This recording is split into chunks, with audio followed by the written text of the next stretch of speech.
সশস্ত্র বাহিনী দিবসে শিক্ষা অনির্বাণে শ্রদ্ধা জানিয়েছেন রাষ্ট্রপতি, প্রধান উপদেষ্টা ও ৩ বাহিনীর প্রধানেরা।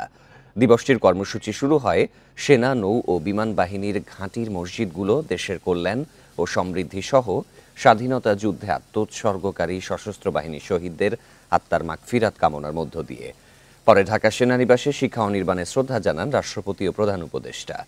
এরপর সেনা, নৌ ও বিমান বাহিনী প্রধান শ্রদ্ধা জানান। দিবসটি উপলক্ষে প্রধান উপদেষ্টা ঢাকা সেনানিবাসে আর্মি মাল্টিপারপাস কমপ্লেক্সে নির্বাচিত খেতাবপ্রাপ্ত বীর মুক্তিযোদ্ধা ও উত্তরাধিকারীদের সংবর্ধনা প্রদান করবেন।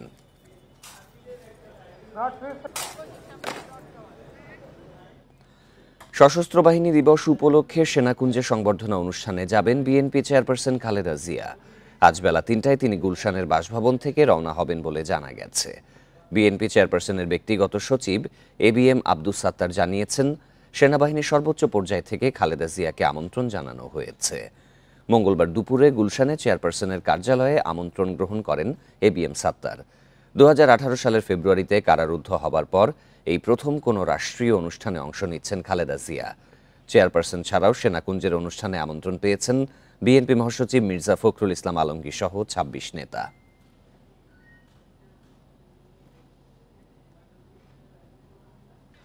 মনোনয়ন বাণিজ্য বন্ধ করতে আনুপাতিক পদ্ধতিতে সংসদ নির্বাচন আয়োজনের পরামর্শ দিয়েছেন সাবেক সিইসি বিচারপতি আব্দুর রউফ। তবে এখনই যুক্তরাষ্ট্রের পদ্ধতিতে সরকার কাঠামো সংস্কারের প্রয়োজন নেই বলেও মনে করেন তিনি। বুধবার বিকেলে ইসি সচিবালয়ে নির্বাচন ব্যবস্থা সংস্কার কমিশনের সাথে বৈঠকে তিনি এসব পরামর্শ দেন। নির্বাচন ব্যবস্থায় আস্থা ফেরাতে কাজ করছে অন্তর্বর্তী সরকার গঠিত সংস্কার কমিশন। এজন্য নানা পক্ষের সুপারিশও নিচ্ছে তারা। এরই অংশ হিসেবে বুধবার বিকেলে সাবেক সিইসি বিচারপতি আব্দুর রউফের সঙ্গে আলোচনা করে সংস্কার কমিশন। বিচারপতি আব্দুর রউফের সুপারিশ, আনুপাতিক পদ্ধতিতে জাতীয় নির্বাচন হওয়া উচিত। এতে দলগুলোর মনোনয়ন বাণিজ্যও বন্ধ হবে। নির্বাচনটাকে যতটা সরলীকরণ করা যায় এবং নমিনেশন প্রথা যদি বন্ধ করা না যায়, তাহলে কোনো সুষ্ঠু নির্বাচন করা সম্ভব হবে না। আনুপাতিক হারে নির্বাচন করেন, যারা নাকি দেশের মালিক সাধারণ মানুষ, তাদেরকে দিয়ে তৃণমূল পর্যায়ে ভোটটা চালান। সারা দেশে স্থানীয় সরকার নির্বাচন একদিনে করার বিষয়ে মত দেন আব্দুর রউফ। ভোটের সময় আইনশৃঙ্খলা রক্ষায় কমিশনের নিজস্ব জনবল ব্যবহারের পরামর্শও তার। ৫০০ বেশি লোক ভোট কোনো কেন্দ্রে দেবেন না, এবং এখানে ভোটার ক্লাব ৫০০ লোকের ভোটার ক্লাব থাকবে। ১১ জন একটা এক্সিকিউটিভ কমিটি থাকবে, ৫ জন মহিলা, ৬ জন পুরুষ। তারা ভোটটা চালাবে। ছাত্র জনতা, শিক্ষিত যারা আছে, তারা ভলান্টিয়ার হিসাবে কাজ করবে। এর আগে দুপুরে ইসি সচিবালয়ের কর্মকর্তাদের সাথে বৈঠক করে সংস্কার কমিশন। পরে কমিশন প্রধান বদিউল আলম মজুমদার বলেন, ইসির যে অগাধ ক্ষমতা তার পুরো ব্যবহার না হওয়াই সবচেয়ে বড় সমস্যা। নির্বাচন কমিশনের অন্তর্নিহিত ক্ষমতা আছে, ইনহেরেন্ট পাওয়ার, এবং সুষ্ঠু নিরপেক্ষ নির্বাচনের খাতিরে তারা বিধিবিধান, আইন ও বিধিবিধানের সাথে সংযোজন করতে পারে। Add to the statutory rules অগাধ ক্ষমতা দেওয়া হয়েছে। তো এই ক্ষমতার প্রয়োগটা হলো একটা সমস্যা ছিল। এই প্রয়োগের সমস্যাটা দূরীভূত করতে হবে। নির্বাচন আয়োজনে আইনশৃঙ্খলা বাহিনী ও মাঠ প্রশাসনকে আরও কিভাবে কাজে লাগানো যায় সে বিষয়েও চিন্তা করছে সংস্কার commission. Mahmuda Moumita, independent news, Dhaka. আন্তর্জাতিক অপরাধ ট্রাইব্যুনালের চিফ প্রসিকিউটরের বিশেষ পরামর্শক হচ্ছেন টবি ক্যাডম্যান। তিনি লন্ডন ভিত্তিক গার্নিকা 37 ল ফার্মের যুগ্ম প্রধান। গতরাতে সামাজিক যোগাযোগ মাধ্যম এক্সে এক পোস্টে এই তথ্য নিশ্চিত করেন টবি ক্যাডম্যান। এর পরপরই গার্নিকার এক্স হ্যান্ডেল থেকে এ নিয়ে 3টি পোস্ট দেয়া হয়।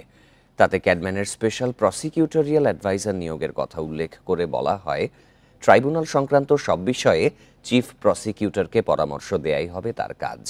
আন্তর্জাতিক অপরাধ ট্রাইব্যুনালে যখন ৭১-এর মানবতা বিরোধী অপরাধের বিচার চলছিল, তখন অভিযুক্তদের পক্ষের আইনজীবী হয়ে বাংলাদেশে আসতে চেয়েছিলেন এই ব্রিটিশ আইনজীবী।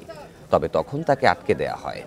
ছাত্র জনতার আন্দোলনের মুখে আওয়ামী লীগ সরকারের পতনের পর বাংলাদেশে এসেছিলেন টবি ক্যাডম্যান।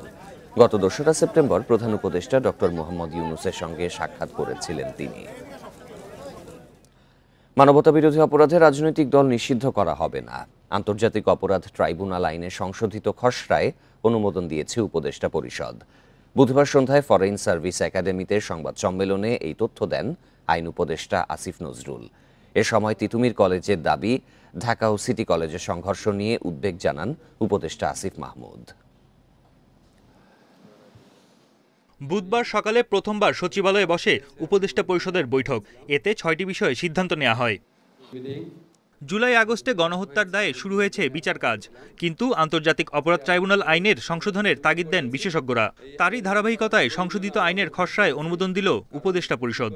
এতে রাজনৈতিক দল নিষিদ্ধের বিধান বাদ হয়েছে, তবে অন্য আইনে দল নিষিদ্ধ হতে পারে। আমরা এই বিচারকে অন্য কোনো বিষয়ের সাথে সম্পর্কিত করতে চাই না। এই রাজনৈতিক দল বা কোনো সংগঠনকে নিষিদ্ধ করার প্রশ্ন আসলে এই আইনকে অযথাই প্রশ্নবিদ্ধ করার সুযোগ সৃষ্টি হবে। আমরা সেই সুযোগ দিতে চাই না। আমরা একদম ডিসেন্ট ওয়েতে, ফেয়ার ওয়েতে বিচারটা করতে চাই। যদি নিষিদ্ধ করার প্রয়োজন হয়, যদি নিষিদ্ধ করার দাবি উঠে সমাজে, তাহলে আমাদের অন্যান্য আইন রয়েছে, সেই সমস্ত আইনে নিষিদ্ধ করার বিধান আছে। এ সময় উঠে আসে তিতুমির কলেজের আন্দোলন প্রসঙ্গ। পাশাপাশি ঢাকা ও সিটি কলেজের সংঘর্ষ নিয়ে উপদেষ্টারা বলেন, জনগণকে জিম্মি করে কোনো আন্দোলন করা উচিত নয়। কিভাবে ট্রেনের ভেতরে পাথর ছুঁড়ে একটা বাচ্চার পর্যন্ত মাথা ফেটে গেছে, এ ধরনের দুঃখজনক ঘটনা ঘটেছে। এবং আজকেও ঢাকা কলেজ এবং সিটি কলেজের মধ্যে সংঘর্ষ হয়েছে। এখন আমরা স্পষ্ট না যে কী বিষয় নিয়ে তাদের মধ্যে সংঘর্ষ হয়েছে, এবং এই অঞ্চলটাতে আমরা প্রায় এই ধরনের ঘটনা দেখে থাকি। এক্ষেত্রে ছাত্রদের প্রতি আমাদের আহ্বান থাকবে যে কোনো প্রকার উস্কানির মধ্যে না পড়ে যেন আইনশৃঙ্খলা পরিস্থিতি বজায় রাখার ক্ষেত্রে আমাদের যেই নাগরিক দায়িত্ব সেটা আমরা পালন করি। এ সময় আইন উপদেষ্টা স্বীকার করেন, মালয়েশিয়া, মধ্যপ্রাচ্য সহ বিভিন্ন দেশে ভিসা সংকট রয়েছে। বন ইবনে কামাল, ইন্ডিপেন্ডেন্ট নিউজ, ঢাকা। জুলাই গণহত্যা ও মানবতা বিরোধী অপরাধে অভিযুক্ত সাবেক সেনা কর্মকর্তা জিয়া এবং আইজিপি মামুন সহ 7 পুলিশ কর্মকর্তাকে শুনানি শেষে কারাগারে পাঠিয়েছে আন্তর্জাতিক অপরাধ ট্রাইব্যুনাল। ছাত্র জনতাকে গুলি করে হত্যা, নির্যাতন, গুম সহ বিভিন্ন অপরাধে এসব ব্যক্তিরা সরাসরি জড়িত বলে জানায় রাষ্ট্রপক্ষ। আগামী 1 মাসে তাদের বিরুদ্ধে তদন্ত শেষ করতে বলেছে আদালত। বুধবার সকাল 10টা থেকে 10:30টার মধ্যে 2 প্রিজন ভ্যানে করে আন্তর্জাতিক অপরাধ ট্রাইব্যুনালে আনা হয় 8 কর্মকর্তাকে। এদিন ব্যাপক নিরাপত্তা বলয়ে রাখা হয় পুরো ট্রাইব্যুনালকে। এর মধ্যেই একে একে প্রিজন ভ্যান থেকে নামানো হয় সাবেক আইজিপি আব্দুল্লাহ আল মামুন, সাবেক সেনা কর্মকর্তা জিয়াউল হাসান, মিরপুর জোনের সাবেক ডিসি জসিমউদ্দিন, যাত্রাবাড়ির ওসি গুলশানের সাবেক ওসি মাঝহার সহ আসামিদের। আদালতে তাদের প্রত্যেকের বিরুদ্ধে জুলাই গণহত্যায় জড়িত থাকার অভিযোগের তদন্ত আলাদাভাবে তুলে ধরেন চিফ প্রসিকিউটর। আন্তর্জাতিক স্ট্যান্ডার্ড ফলো করে সমস্ত ডিজিটাল এভিডেন্স, লাইভ এভিডেন্স এমনভাবে আমরা আদালতের সামনে প্লেস করব, ক্রিস্টাল ক্লিয়ারভাবে অপরাধীরা জানতে পারবে তাদের কি অপরাধ ছিল। গোটা বাংলাদেশ, গোটা দুনিয়া দেখবে এই বিচারটা স্বচ্ছ এবং ফেয়ার হয়েছে। আসামিদের মধ্যে অধিকাংশই নীরব ছিলেন আর কান্নায় ভেঙে পড়েন মাজহারুল ইসলাম। তবে সাবেক সেনা কর্মকর্তা জিয়াউল হাসান আদালতের ভেতরে এবং বাইরে ছিলেন বেশ ঔদ্ধত্যপূর্ণ। আদালতে তাকে বসনিয়ার গণহত্যার কসাই রাতকো মলাদিচের সাথে তুলনা করে প্রসিকিউশন। বলকানের কসাইদের মতো বাংলাদেশের কসাই হিসাবে এই জিয়াউল হাসান হত্যাকাণ্ড থেকে শুরু করে অপহরণ, নির্যাতন, গুম এগুলোর সাথে জড়িত ছিলেন। তার বিরুদ্ধে সুস্পষ্ট অভিযোগ এসেছে। তার বিরুদ্ধে জুলাই আগস্টের যে গণহত্যা এবং মানবতা বিরোধী অপরাধ, তার বাইরেও বিগত সরকারের পুরো সময় জুড়ে বিভিন্ন সময় তার দায়িত্ব পালনকালীন সময়ে যত গুম হয়েছে সব গুমের অভিযোগের তীরটি তার বিরুদ্ধে গিয়েছে। এদিন আদালতে সব আসামির পক্ষেই ছিলেন আইনজীবী। তবে আইনজীবী নিয়োগের সব আনুষ্ঠানিকতা শেষ না হওয়ায় তারা বক্তব্য উপস্থাপন করতে পারেননি।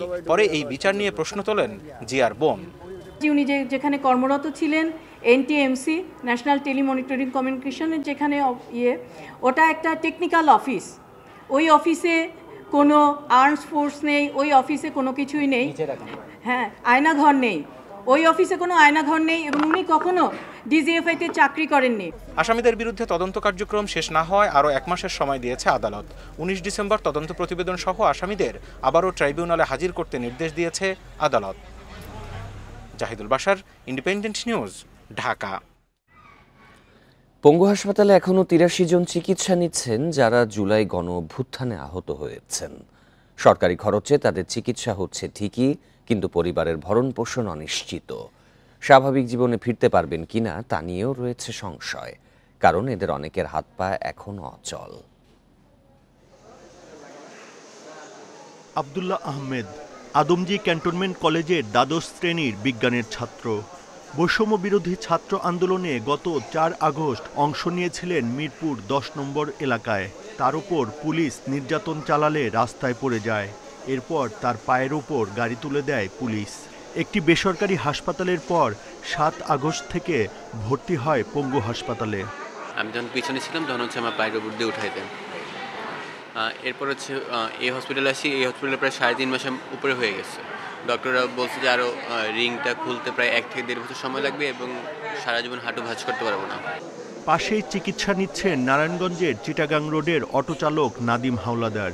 ২০ জুলাই আহত হয়ে এখনও চিকিৎসাধীন। কবে পুরোপুরি সুস্থ হবেন তা নিয়ে শঙ্কায় নাদিম। আমি রবিবার একটা অপারেশন আছে, তারপরে আল্লাহর রহমতে আর অপারেশন লাগতে নাও পারে। তারপরে হাতে কোনো সেন্স নাই, হাত মুট করতে হয় না। এটা আল্লাহ ভরসা, আল্লাহ যদি চাইলে ঠিক করে দিতে পারবে, আল্লাহ না চাইলে সব আল্লাহর ইচ্ছা। ডাক্তাররা যথেষ্ট পরিমাণ আমাদের জন্য চিকিৎসা দিতেছে। চিকিৎসকরা জানান এখন যারা ভর্তি রয়েছেন তাদের সংক্রমণ ছড়িয়ে পড়েছে। কয়েকজনের চিকিৎসায় উন্নতি হলেও কারো কারো স্বাভাবিক হতে আরও সময় লাগবে। যারা এখানে ভর্তি আছে তাদের যে প্রাথমিক সার্জারি, তারপর ডেফিনেটিভ সার্জারি, ফিজিওথেরাপি এখন চলতেছে, তাদের রিহ্যাবিলিটেশনের ফেজগুলো চলতেছে, তাদের মানসিক স্বাস্থ্যের যে রিহ্যাবিলিটেশন সেটা চলতেছে। জয়েন্ট ইঞ্জুরি আছে, কারো নার্ভ ইঞ্জুরি আছে। আপনি জানেন নার্ভ ইঞ্জুরিগুলো খুব স্লোলি ডেভেলপমেন্ট হয়। ১৫ জুলাই থেকে ৫ আগস্ট পর্যন্ত এই হাসপাতালে চিকিৎসা নিয়েছেন ৮৫০ জন। এর মধ্যে ২১ জন হাত বা পা হারিয়েছে। Buddhadeb Kundu, independent news, Dhaka. সাবেক প্রধানমন্ত্রী শেখ হাসিনা সংবাদ সম্মেলনে সাংবাদিকরা কে কি বলেছেন তা পর্যালোচনা করা হচ্ছে। এ কথা জানিয়েছেন প্রধান উপদেষ্টার প্রেস সচিব শফিকুল আলম। বুধবার রাজধানীতে এক আলোচনা সভায় তিনি আরও জানান, বিগত ৩টি নির্বাচনকে যেসব গণমাধ্যম বৈধতা দিয়েছে তাদের চিহ্নিত করা হবে।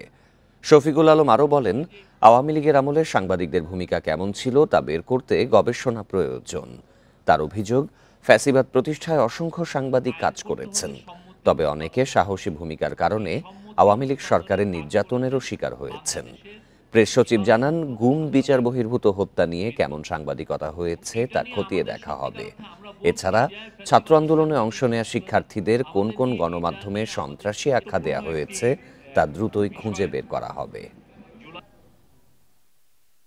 ১ জুলাই থেকে ৫ আগস্ট পর্যন্ত যে জার্নালিজমটা হয়েছে, অনেকে যারা করেছেন বা টিভিতে যেভাবে আমাদের স্টুডেন্টদেরকে, হিরোদেরকে তারা সন্ত্রাসী বলেছে, মিসক্রিয়েন্ট বলেছে, সেগুলো জানা উচিত।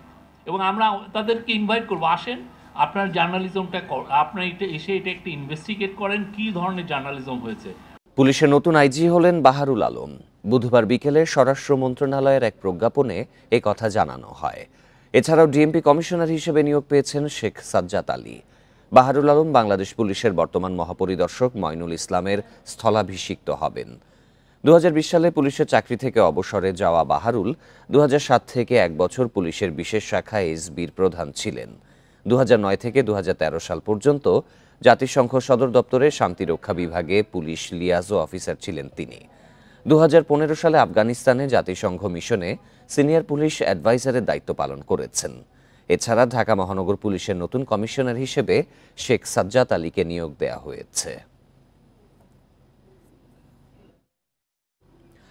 রাজধানীর রায়ের বাজারে বন্ধ থাকা মুক্তি সিনেমা হলে অভিযান চালিয়ে ৪,০০০-এর বেশি নকল বই জব্দ করেছে পুলিশ, যার আনুমানিক বাজার মূল্য ১০ কোটি টাকা। এসব বইয়ের মধ্যে আছে জনপ্রিয় কথা সাহিত্যিক হুমায়ুন আহমেদ সফা সহ নামিদামি লেখকদের বই। বুধবার রাতে এই অভিযান চালানো হয়। পুলিশ বলছে, অভিযুক্ত ছাপাখানার মালিকের বিরুদ্ধে কপিরাইট আইনে মামলা হবে। রাজধানীর রায়েরবাজারের মুক্তি সিনেমা হল দীর্ঘদিন ধরে সিনেমা প্রদর্শন বন্ধ। এই সুযোগে সিনেমা হলের ভেতরে মূল প্রকাশক, লেখক ও পরিবেশকের অনুমতি ছাড়াই বই ছাপিয়ে তা বিক্রি করছেন মানিক নামের এক ব্যক্তি। প্রকাশকদের তথ্যের ভিত্তিতে ছাপাখানায় অভিযান চালায় পুলিশ। এ সময় হুমায়ুন আহমেদ ছাপা সহ বিখ্যাত লেখকদের জনপ্রিয় বই ছাপানো নকল বই পাওয়া যায়। একাদশ ও দ্বাদশ শ্রেণীর পাঠ্য বইও মিলে। প্রকাশকরা বলছেন, নিম্নমানের কাগজে ছাপিয়ে বা ফটোকপি করে অবিকৃত প্রচ্ছদে বিক্রি হচ্ছে সব বই। এ বিষয়ে পাঠকদের আপত্তি না থাকলেও ব্যবসায়িকভাবে ক্ষতিগ্রস্ত হচ্ছেন প্রকাশকরা।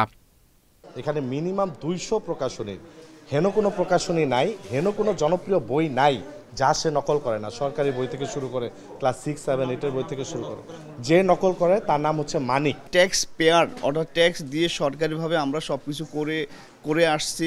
আমরা কোনো ধরনের প্রফিট করতে পারি না। আমরা রাস্তায় হাঁটি, আমাদের চোখের সামনে দোকানদাররা ডুপ্লিকেট বই মানে পাইরেসি বই সেল করে, আমরা তাকায় থাকা ছাড়া আমাদের কোনো উপায় থাকে না। পুলিশ বলছে অভিযুক্ত মানিকের বিরুদ্ধে কপিরাইট আইনে মামলা হবে।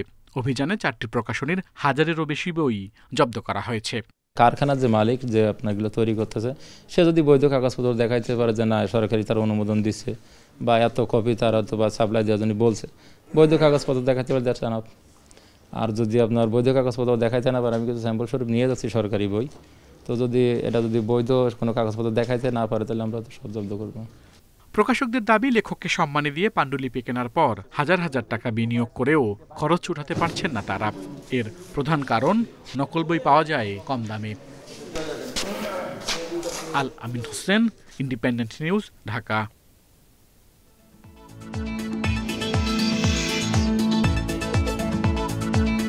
বিগত আওয়ামী লীগ সরকারের সময় বাতিল হওয়া 5ম শ্রেণীর বৃত্তি পরীক্ষা আবারও শুরু হচ্ছে 2026 সাল থেকে।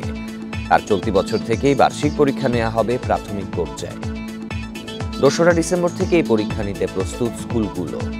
প্রাথমিক ও গণশিক্ষা মন্ত্রণালয় জানিয়েছে, বার্ষিক পরীক্ষায় শিক্ষার্থীদের মূল্যায়ন হবে 4 স্তরে।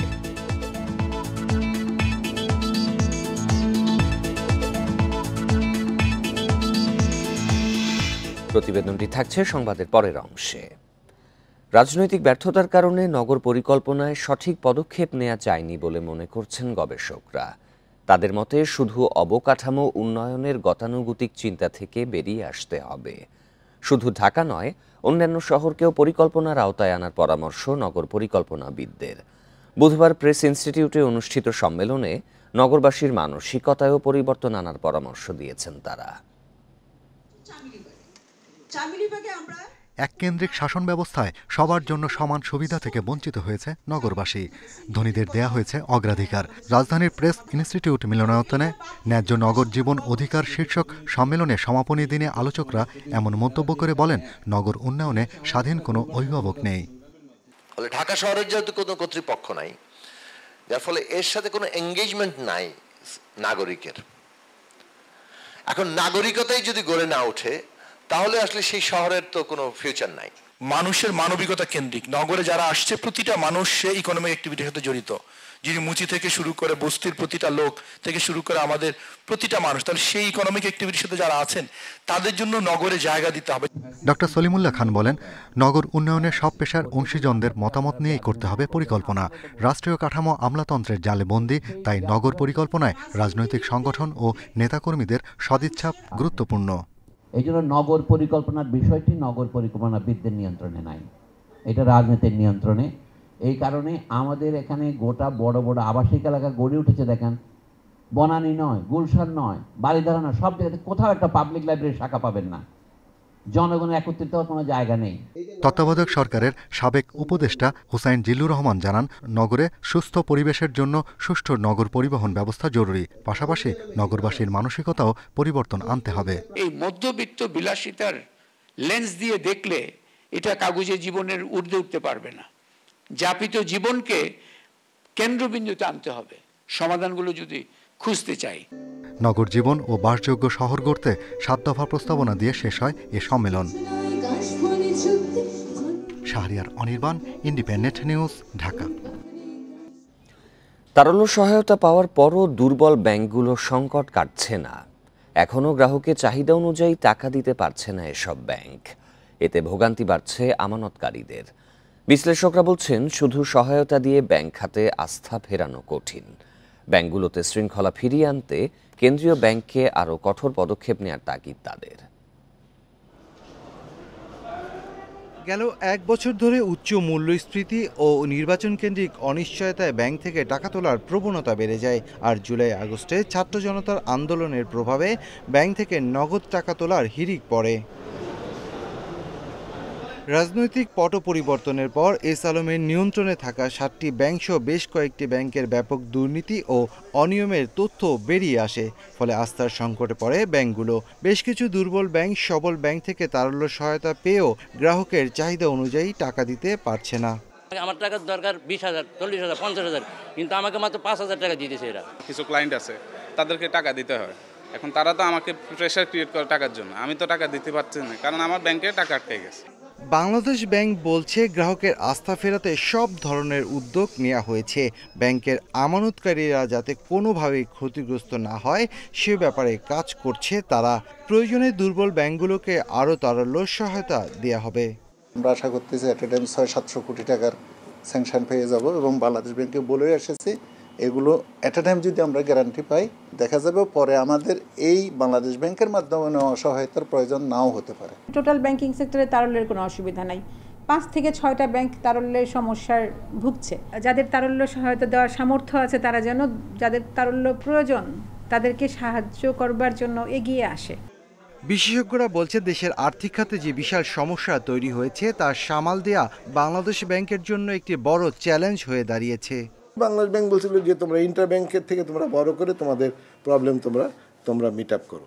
তো সুতরাং আপনার এবং এই তারপরে যদি মিট আপ করতে না পারে তাহলে ডেফিনেটলি বাংলাদেশ ব্যাংকের শক্ত একটা অবস্থানে যাইতে হবে। বিশ্লেষকদের মতে আমানতকারীদের স্বার্থে সময় উপযোগী পদক্ষেপ নিতে হবে কেন্দ্রীয় ব্যাংকে, পাশাপাশি খেলাপি ঋণ আদায়ে জোর দিতে হবে ব্যাংকগুলোকে। Shafiul Alam Sujan, independent news, Dhaka. পরিকল্পনা দুর্বলতায় দীর্ঘ সময়েও মিরসরাইয়ে জাতীয় অর্থনৈতিক অঞ্চল বাস্তবায়নে গতি আসেনি। বর্তমানে এলাকাভিত্তিক 3টি ধাপে শিল্পায়নে গুরুত্ব দিচ্ছে বেজা। 20 বছর পর্যন্ত কারখানা হবে না এমন জায়গায় সৌর বিদ্যুতে ব্যবহার হবে। বুধবার রাজধানীর একটি হোটেলে অংশীজনদের সঙ্গে মত বিনিময়ে এসব কথা বলেন সংস্থাটির নির্বাহী চেয়ারম্যান। মিরসরাই, সীতাকুণ্ড ও ফেনীর 33,000 একর জমিতে গড়ে উঠছে জাতীয় বিশেষ অর্থনৈতিক অঞ্চল। সাগর তীরে এই বিশাল আয়তনের অবকাঠামো স্থাপনের পরিবেশগত ও সামাজিক প্রভাব সমীক্ষা করা হয়েছে। শিল্পাঞ্চলে বায়ু দূষণ, পানি দূষণ, ভূগর্ভস্থ পানি উত্তোলন, বর্জ্য ব্যবস্থাপনার মতো চ্যালেঞ্জ যেমন আছে, তেমনি ঘূর্ণিঝড়, জলোচ্ছ্বাস মোকাবিলায় বনায়ন, পানি নিষ্কাশন ব্যবস্থা জোরদার করতে হবে। অর্থনৈতিক অঞ্চলটি পুরোদমে উৎপাদনে এলে 14 লাখ মানুষের কর্মসংস্থান হবে। এই বিপুল জনগোষ্ঠীর পরিকল্পিত বাসস্থান, শিক্ষা, স্বাস্থ্যসহ বিভিন্ন নাগরিক সেবা নিশ্চিত করার সুপারিশও উঠে আসে সমীক্ষায়। এই শ্রমিকদের জন্য বা স্বল্প আয়ের মানুষদের জন্য আবাসন সুবিধা চতুর্পাশে তৈরি করতে চায় হ্যাফহ্যাজার্ডলি, এটা খুব অপরিকল্পিত হবে।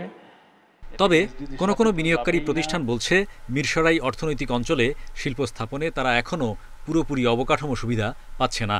দুর্ভাগ্য যে আমরা আমাদের এই ইনভেস্টমেন্টটা স্টাক হয়ে আছে অনেক দিন ধরেই, এবং অনেক সময় হয়তো আমাদেরকে বলা হয় আমরা কখন প্রোডাকশনে যাব, কিন্তু আমাদের প্রশ্ন হচ্ছে আমরা যে মূলত as per contract, written contract, যেখানে বেজার যেগুলো ডেলিভারি করার কথা, রোড, গ্যাস, ওয়াটার, ইলেকট্রিসিটি, সব কিছু এ ব্যাপারে তারা অনেক পিছিয়ে আছেন। অর্থনৈতিক অঞ্চল কর্তৃপক্ষের চেয়ারম্যান বিষয়টি স্বীকার করে বলছেন 100 অর্থনৈতিক অঞ্চল স্থাপনের সিদ্ধান্ত বাস্তবভিত্তিক ছিল না। নতুন যেই সেটআপ, এখানে আমাদের একটাই ফোকাস থাকবে, সেই ফোকাসটা হচ্ছে যে ইনভেস্টরদের জন্য আমরা যা প্রমিস করব আমরা সেটা অন টাইম ডেলিভার করার চেষ্টা করব। সেটা যদি হয় যে আজকে থেকে 1 বছর লাগবে, তাহলে ওনাদেরকে আমরা এখনই বলে দিই আজকে থেকে 1 বছর লাগবে। এখন তো আমরা একটা ফেজিং প্ল্যান করছি যে আমরা 5 বছরে কি ডেলিভার করব, 10 বছরে কি করব। আমি একটু আগে বলেছি যে আমরা একটা সোলার পার্ক করব।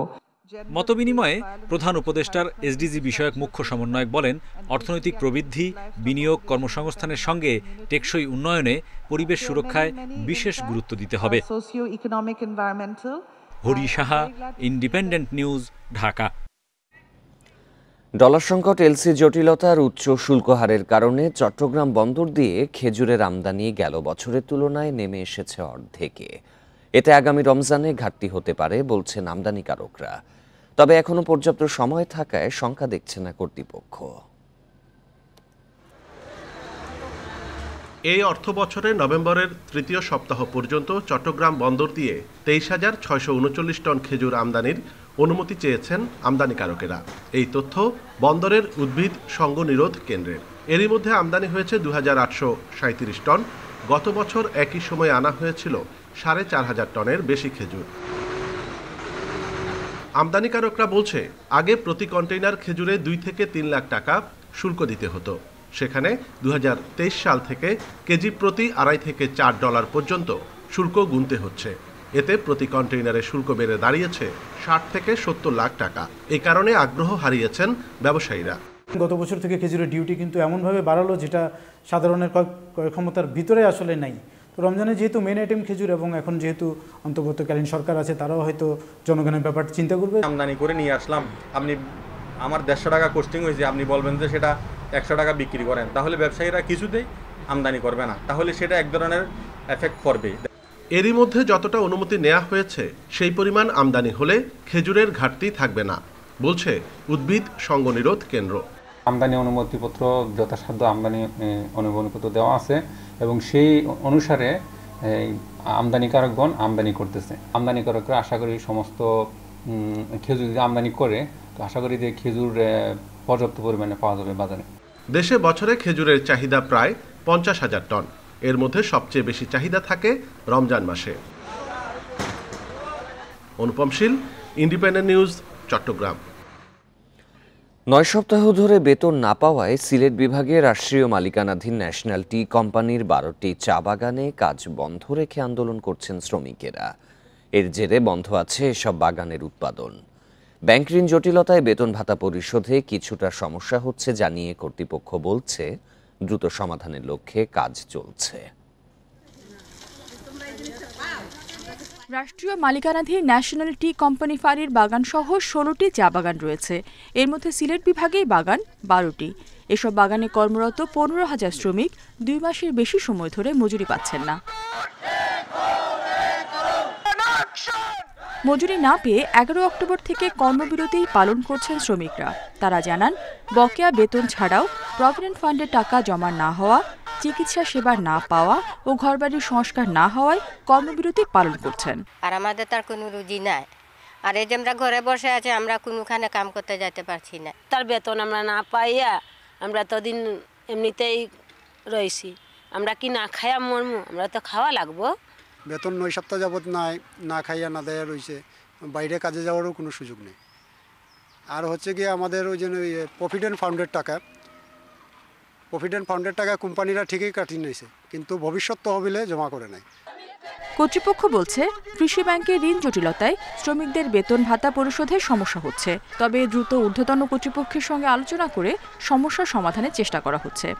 এমডি মহোদয় উনি সার্বক্ষণিক চেষ্টা করে যাচ্ছে যাতে করে এই সমস্যার সমাধান করতে পারেন, এবং আমাদের এর সাথে জিএম স্যার, ডিজিএম স্যার ওনারা চেষ্টা করতেছেন যত দ্রুত সম্ভব আমাদের এই সমস্যার যেন সমাধান হয়, এ ব্যাপারে ওনারা সচেষ্ট আছেন। এদিকে 1 মাসেরও বেশি সময় ধরে শ্রমিক আন্দোলনে উৎপাদন ব্যাহত হওয়ায় ব্যাপক লোকসানের মুখে পড়তে পারে national tea company. Independent news. Awami League সরকারের বাতিল করা 5ম শ্রেণীর বৃত্তি পরীক্ষা 2026 সাল থেকে আবারও শুরু হচ্ছে। আর চলতি বছর থেকেই বার্ষিক পরীক্ষা নেওয়া হবে প্রাথমিক পর্যায়ে। আগামী 2রা ডিসেম্বর থেকে পরীক্ষা নিতে প্রস্তুত স্কুলগুলো। প্রাথমিক ও গণশিক্ষা মন্ত্রণালয় জানিয়েছে, বার্ষিক পরীক্ষায় শিক্ষার্থীদের মূল্যায়ন হবে 4 স্তরে। চলতি বছর প্রাথমিক পর্যায়ে প্রথম থেকে তৃতীয় শ্রেণী পর্যন্ত নতুন শিক্ষাক্রমে পাঠদান শুরু হয়। তবে গত 5 আগস্ট ছাত্র জনতার আন্দোলনের মুখে শেখ হাসিনা সরকারের পতনের পর এই শিক্ষাক্রম বাতিল করে দেয়া হয়। এই অবস্থায় শ্রেণীভিত্তিক মূল্যায়নের পাশাপাশি বার্ষিক পরীক্ষাও হবে। ফলাফলে থাকবে 4টি স্তর। এর মধ্যে 39 নম্বর পর্যন্ত সহায়তা প্রয়োজন স্তর, 40 থেকে 59 পর্যন্ত সন্তোষজনক, 60 থেকে 79 পর্যন্ত উত্তম এবং 80 থেকে 100 নম্বর পর্যন্ত অতি উত্তম স্তর। এদিকে আগের শিক্ষাক্রমের ভিত্তিতে 2026 সালে 5ম শ্রেণীর বৃত্তি পরীক্ষা হবে। এখন যেহেতু আমরা 2010 এবং 11 জাতীয় শিক্ষাক্রম রূপরেখায় আমরা ফিরে যাচ্ছি প্রয়োজনীয় অভিযোজন সাপেক্ষে বা পরিমার্জন সাপেক্ষে, এবং এর সাথে মিল রেখে আমরা প্রাথমিক বৃত্তি পরীক্ষা নেওয়ার জন্য প্রাথমিকভাবে সিদ্ধান্ত গৃহীত হয়েছে। বাট এটি এই বছর আমরা কার্যকর করব না, কারণ আমাদের ক্লাস 4 এবং 5-এর পাণ্ডুলিপি আরও পরিমার্জন হবে। শিক্ষকরা জানিয়েছেন, এরই মধ্যে বার্ষিক পরীক্ষার প্রস্তুতি নেওয়া হয়েছে, সিলেবাসও শেষ পর্যায়ে। এই বিষয়ে আমাদের নির্দেশনা অলরেডি চলে এসেছে, আর 2 তারিখ থেকে এটার এক্সামটা শুরু হবে। সেকেন্ড টার্ম থেকেই মোটামুটি এটা নিয়ে আমরা প্রস্তুত ছিলাম। বিগত সরকারের মতো বারবার সিদ্ধান্ত পরিবর্তন না করে যথাযথ গবেষণার তাগিদ দিচ্ছেন শিক্ষা গবেষকরা। কম্পিটেন্সিগুলো তারা অ্যাচিভ করার কথা সেগুলো তারা অর্জন করছে না অধিকাংশ ক্ষেত্রেই, এবং এটা যেমন সংখ্যার দিক থেকে ঠিক তেমনিভাবে স্টুডেন্ট যদি আপনি ধরেন গ্রাম শহর বিভিন্ন সাবজেক্ট বিভিন্ন ক্ষেত্রে এগুলো কিন্তু এক ধরনের গ্যাপ রয়ে গেছে। তো এখন এই গ্যাপটা ফুলফিল করাটা হলো আপনার মূল টার্গেট। এদিকে 2026 সালের জন্য প্রাথমিকের শিক্ষাক্রমে পরিবর্তন আনার কাজ শিগগির শুরু হবে বলেও জানিয়েছে মন্ত্রণালয়। নূরে আলম, ইন্ডিপেন্ডেন্ট নিউজ, ঢাকা। ডিসেম্বরের মাঝামাঝি ভারতের পররাষ্ট্র সচিব বিক্রম মিস্ত্রির নেতৃত্বে ঢাকা সফরে আসছে দেশটির এফওসি সংক্রান্ত প্রতিনিধি দল। বাংলাদেশ ভারত ফরেন অফিস কনসালটেশনের পরবর্তী পর্বে যোগ দেবেন তারা। একে দুদেশের মধ্যে সম্পর্ক স্বাভাবিক করার প্রচেষ্টারই ইঙ্গিত মনে করছে ঢাকা। পররাষ্ট্র উপদেষ্টা মোহাম্মদ তৌহিদ হোসেন রাষ্ট্রীয় সংবাদ সংস্থা বাসসকে বলেন, তার বিশ্বাস ঢাকা দিল্লি স্বাভাবিক দ্বিপাক্ষিক সম্পর্কের দিকে অগ্রসর হচ্ছে। এফওসি হবে সেই পথে প্রথম পদক্ষেপ। এরই মধ্যে দুপক্ষই সম্পর্ক উন্নয়নের প্রতিশ্রুতি ব্যক্ত করেছে উল্লেখ করে তৌহিদ হোসেন বলেন, ভারতের সঙ্গে সম্পর্ককে ঢাকা যেমন গুরুত্বপূর্ণ মনে করে, ভারতের জন্যেও তা ব্যতিক্রম নয়। এফওসিতে বাংলাদেশ প্রতিনিধি দলের নেতৃত্ব দেবেন পররাষ্ট্র সচিব মোহাম্মদ জসিম উদ্দিন। দলটিতে ঐতিহ্যগতভাবে স্বরাষ্ট্র, বাণিজ্য, পানি সম্পদ ও খাদ্যের মতো গুরুত্বপূর্ণ মন্ত্রণালয়ের ঊর্ধ্বতন কর্মকর্তারা অন্তর্ভুক্ত রয়েছেন। এ সফরে ভারতের পররাষ্ট্র সচিব পররাষ্ট্র উপদেষ্টা তৌহিদ হোসেনের সঙ্গে সৌজন্য সাক্ষাৎ করবেন বলে আশা করা হচ্ছে।